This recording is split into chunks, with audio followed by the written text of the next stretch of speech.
Préparer une présentation, que ce soit pour un exposé à l'école ou une réunion ou un grand discours, ce n'est pas facile. Parfois, ce n'est même pas le fond du message qui pose problème, mais la forme. Les idées sont claires dans la tête, mais dès que ça sort à l'oral, ça devient confus. On commence quelque part, on saute à autre chose, on revient à la case départ, etc. Et même avec des choses intéressantes à dire, on perd l'attention du public. C'est là que la structuration d'une intervention entre en compte. Parce que parler en public, ce n'est pas juste transmettre un message, c'est guider l'auditoire d'un point A à un point B sans le perdre en cours de route. Et pour cela, il y a une règle toute simple.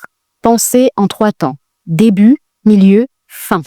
Le début ou l'introduction, c'est lui qui pose le décor. L'introduction, c'est la fondation de votre maison. Ce premier instant, il ne sert pas du tout à vous expliquer. Il doit capter l'attention de l'auditoire et lui montrer que vous êtes légitime de vous placer devant lui. C'est très important, la légitimité. Pour cela, présentez-vous et présentez la situation.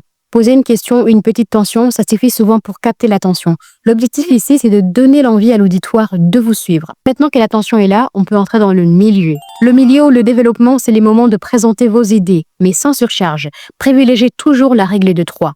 Présentez 3 points clés, pas plus, parce que l'esprit humain retient difficilement au-delà. Et pour chaque idée que vous allez présenter, la recette est simple. Premièrement, énoncez un fait ou un chiffre pour rester dans le réel du sujet. Deuxièmement, ajoutez un exemple pour illustrer et laisser le message parler de lui-même.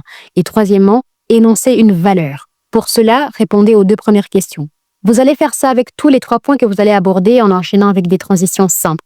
Une phrase qui annonce le changement comme une virgule bien placée sur une route. Pas besoin de grands mots. Par exemple, vous pouvez dire « Maintenant qu'on a vu ce point, allons-y plus loin ». Et vous continuez. Et pour finir, vient le moment fatidique où il faut conclure avec la fameuse fin. À elle toute seule, la conclusion représente les murs, le toit et les finitions de votre maison. Par elle, on va juger s'il en valait la peine de construire, s'il en valait la peine de vous écouter.